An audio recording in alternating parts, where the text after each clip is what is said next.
Hello friends, आज हम बात करेंगे लैंग्वेज पेपर्स पे। जो यूपीएससी के आपके पास 2 क्वालिफाइंग पेपर्स चाहिए आपको। तो एक रहेगा आपका इंग्लिश का पेपर, इंग्लिश लैंग्वेज का, और एक जो भी आप रीजनल लैंग्वेज सिलेक्ट करते हैं। मेरी जो लैंग्वेज है वो हिंदी है, क्योंकि मैं मध्य प्रदेश से हूँ, हिंदी भाषी राज्य से हूँ, तो मैं आपको उसी पे ही इंसाइट दे पाऊँगी। लैंग्वेज पेपर्स के लिए आपको एक और चीज़ बता दी जाए कि 25% मार्क्स ही आपको लाना है टू बी सक्सेसफुल। तो आई थिंक आप आराम से इतने मार्क्स ला सकते हैं। That amounts to 75 marks out of 300 आप ले आएंगे तो आप इसको क्वालिफाई कर लेंगे। आई थिंक ये एक बहुत टफ टास्क नहीं है। मैंने कैसे तैयारी करी, ऑनेस्टली मैं आपको बताऊं तो मैंने सिर्फ लास्ट ईयर का इंग्लिश का पेपर देखा था। इन द सेंस, अगर मैं 2017 सीएससी को लिख रही थी तो मैंने सिर्फ 2016 के सीएससी का इंग्लिश का पेपर उठा के देखा था, और उसी के थ्रू मैं भी आपको हेल्प करवाती हूँ। तो हम देखते हैं कि देखिए, ये 3 घंटे हैं आपके पास, यू हैव 300 मार्क्स। तो सबसे पहले आपका रहेगा 100 मार्क्स का ऐसे का टॉपिक। तो राइट एन ऐसे in about 600 words on any one of the following topics. 1 2 3 4। तो आप आराम से 15 मिनट लीजिए, सिलेक्ट द टॉपिक, आप उस पर आराम से लिखिए। जो हमने ऐसे वाली बात करी थी पहले भी, आपका जीएस भी प्रिपेयर्ड है, आप आराम से उस पर लिख सकते हो। आप वर्ड्स भी देखिए, सिर्फ 600 वर्ड्स हैं, तो कुल मिला के 5 या 6 पेजेस पे ही आपको, शीट्स पे आपको ये ऐसे लिखना है, क्योंकि आपका 100 मार्क्स हो जाएंगे। अब हम आते हैं, read carefully the passage given below and write your answers to the question that follow in clear, correct and concise language. तो ये आपका कॉम्प्रहेंशन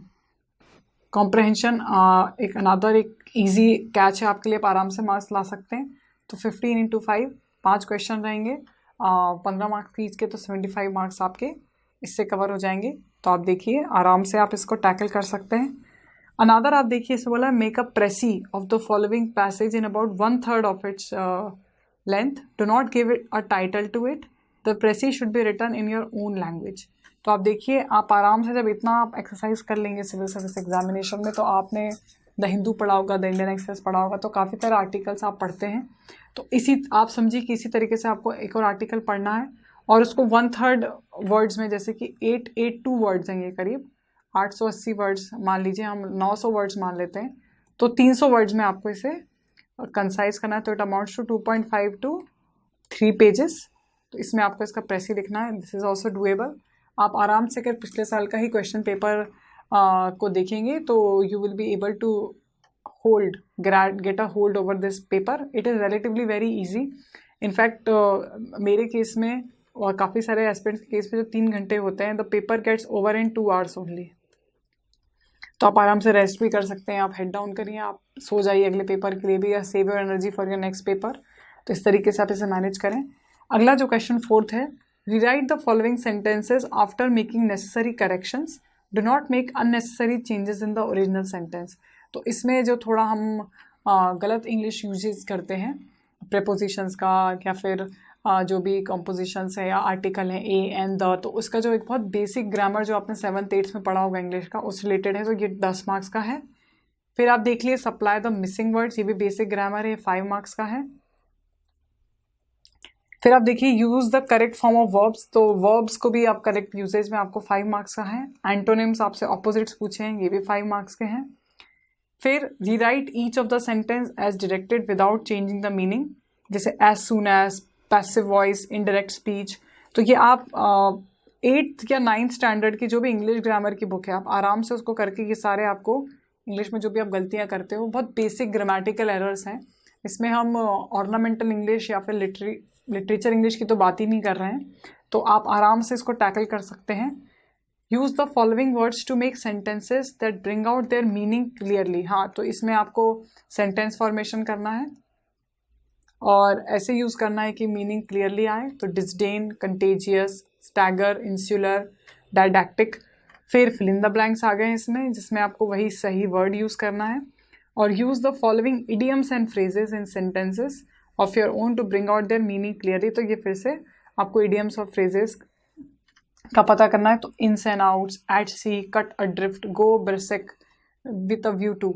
तो आप देखते हैं कि जस्ट बिकॉज आपको सिर्फ 25% मार्क्स इसमें करना है, मान लीजिए आप ग्रामेटिकल, आप इतना ग्रामर की बुक पे अपना समय नहीं दे पाए, पहले से आपको प्रिपरेशन नहीं है, तो अगर आप ऐसे आराम से अच्छे से लिखते हैं जो अपने आप में 100 मार्क्स का है।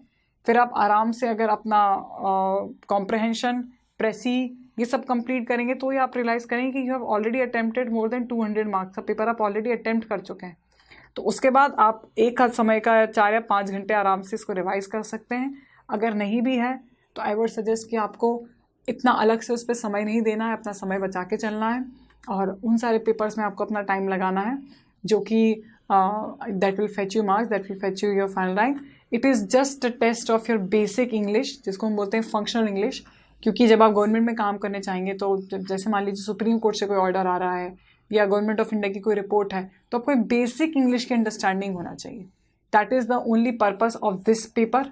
इनफैक्ट जब आप कंप्यूटर के साथ डील करेंगे, टेक्नोलॉजी से डील करेंगे, तो सारा हमारा जो लैंग्वेज है टेक्नोलॉजी का वो इंग्लिश में ही है। तो एक बेसिक इंग्लिश बस आपको मालूम होना चाहिए। That is the only purpose of this paper. So you should not lose your mind over it, you should not even burn Midnights oil over it.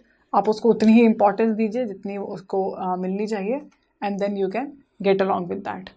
But having said that, मैं आपको ये भी बताऊंगी कि इंग्लिश पेपर में भी ऐसे काफ़ी सारे कैंडिडेट्स हैं जो डिस्क्वालीफाई हो जाते हैं, क्योंकि because of their overconfidence. तो इसलिए आप कितने भी अच्छे हैं इंग्लिश में, if you are really great at it, मैं आपसे गुजारिश करूँगी कि एक्चुअल एग्ज़ाम डे से पहले आपको प्रैक्टिस करके जानी है। आपको पिछले साल का पेपर देखना है, पिछले 2-3 सालों का पेपर, उनका पैटर्न, और थोड़ा बहुत उसको सॉल्व करके जाना ही है। अनादर अब जो हमारा सेकंड कंपलसरी पेपर होगा which is again dangerous, and specially मैं बोल सकती हूँ जितने भी जो नदर्न इंडिया के जो कैंडिडेट्स हैं और हिंदी बेल्ट के जो कैंडिडेट्स हैं, जिन्हें हमें ऐसा लगता है, in fact I can speak for my self also, क्योंकि काफ़ी समय से आप देखिए कि स्टैंडर्ड 11 से ही हमारा हिंदी से नाता टूट गया है।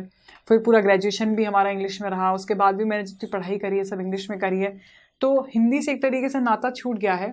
और आपको एक और चीज़ याद दिलाना चाहूँगी कि जब भी हम हिंदी को हम पिक करते हैं, हिंदी जो हम जब लिखते हैं हिंदी को, तो वी आर नॉट एक्सपेक्टेड कि हम बोलचाल वाली भाषा या जो इनफॉर्मल जो हिंदी यूज़ करते हैं वो आपसे एक्सपेक्ट नहीं की जाती। It does not even leave a good impression. इसके लिए मैं आपको स्ट्रिक्टली बोलूँगी कि एग्ज़ाम से पहले, हिंदी एग्जामिनेशन से पहले, आप करीब 1 मंथ तक आपका जो भी हिंदी का न्यूज़पेपर होता है वो आप बिल्कुल पढ़ें। और अगर हिंदी का न्यूज़पेपर आप नहीं कर पा रहे तो एटलीस्ट जो योजना मैगज़ीन है हिंदी में, और क्योंकि वो आपके जीएस में भी कवरेज देगी और ऑफ कोर्स आपको हिंदी लैंग्वेज में भी हेल्प करेगी। वो स्पेसिफिक टर्म्स, जैसे कि मुझे याद है मैंने डिज़ास्टर मैनेजमेंट का ऐसे उठाया था हिंदी पेपर के लिए, तो मुझे रह रहे कि काफ़ी समस्या आ रही थी, क्योंकि अर्थक्वेक को मैंने अर्थक्वेक ही पढ़ा है तो भूकंप मुझे याद आने में दिक्कत आ रहा था। आपदा प्रबंधन जो हो गया है, या कमिटी, या ऐसे जो वर्ड्स हैं जो हम बिल्कुल इंग्लिश में ही पढ़ते हैं लेकिन शुद्ध हिंदी में हम उनको देख नहीं पाते हैं। तो मैं आपसे बहुत रिक्वेस्ट करूँगी, इनफैक्ट एक ग्रेव नोट पे आपसे रिक्वेस्ट करूँगी कि आप बिल्कुल इसको लाइटली नहीं लेंगे।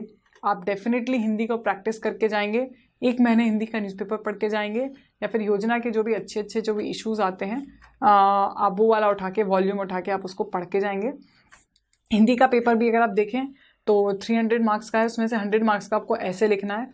तो लोकतंत्र में न्यायपालिका की भूमिका, पर्यावरण और आत्मनिर्भरता, देखिए एनवायरनमेंट पे ऐसे आ रहा है, भूमंडलीकरण में भाषा की भूमिका, और भारतीय अर्थव्यवस्था और उसकी चुनौतियाँ। तो आप देखते हैं कि बड़े जनरलाइज से टॉपिक्स हैं जिस पे आप और हम हमेशा रोज़ बात करते रहते हैं, लेकिन उसको हिंदी में, एक शुद्ध हिंदी में, अच्छी परिपक्व हिंदी में लिख के आना वो अपने आप में एक आपके लिए मेजर टास्क होगा। तो आप उसको प्रिपेयर करेंगे।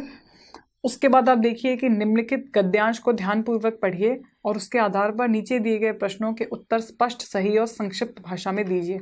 तो गद्यांश मतलब फिर से कॉम्प्रहेंशन आ गया है। तो इसमें 12 मार्क्स के अपने पास 5 क्वेश्चन है, तो 60 मार्क्स का ये है, 100 मार्क्स का आपका ऐसे हो गया है। थर्ड क्वेश्चन है, निम्नलिखित अनुच्छेद का सारांश लगभग 1/3 शब्दों में लिखिए। वही सारांश, प्रेसी राइटिंग, इसका शीर्षक लिखने की आवश्यकता नहीं है, सारांश को अपने शब्दों में ही लिखिए।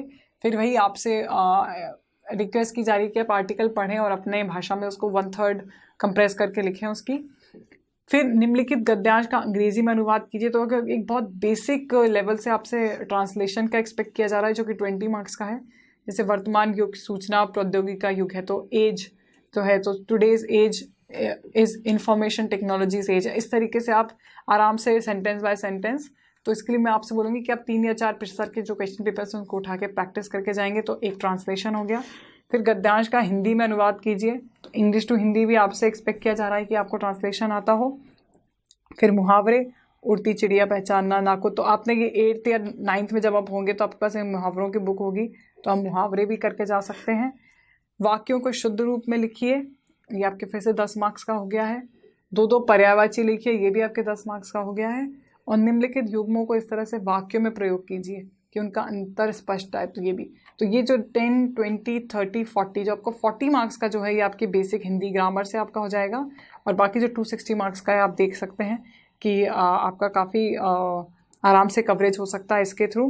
तो आई रियली सपोज कि आप इन दोनों पेपर्स को उतनी ही इम्पोर्टेंस देंगे जो इन्हें जो ये डिज़र्व करते हैं, ना आपको इसे कम इम्पोर्टेंस देनी है, क्योंकि then you are living in a fool's paradise. और आपसे थोड़ी भी गड़बड़ हुई, मान लीजिए आपका सिलेक्शन सिर्फ लैंग्वेज पेपर्स की वजह से रह गया, तो you won't be able to forgive yourself. तो आप इसको प्रिपेयर करके जाएंगे, पिछला का पेपर देख के जाएंगे। अपनी रीजनल लैंग्वेज हिंदी लैंग्वेज के लिए आई कैन स्पीक कि आपको एक बार या 2 या 3 ऐसे आपको पढ़ के जाने हैं। न्यूज़पेपर्स 1 महीने का पढ़ के जाना है, या योजना का कोई भी आपका फेवरेट जो वॉल्यूम है, जो इशू है, आप उसको उठा के भी बिल्कुल 100% आप प्रैक्टिस करके जाएंगे। मतलब ऐसा नहीं होना चाहिए कि आप जिस दिन पेपर देने जा रहे हैं that is the very first time you are seeing that okay this is the paper and this is what I have to do, क्योंकि that is not a very wise strategy. और इसी के साथ I hope कि आप इस paper को भी देख के जाएंगे, प्रैक्टिस करके जाएंगे। Thank you so much.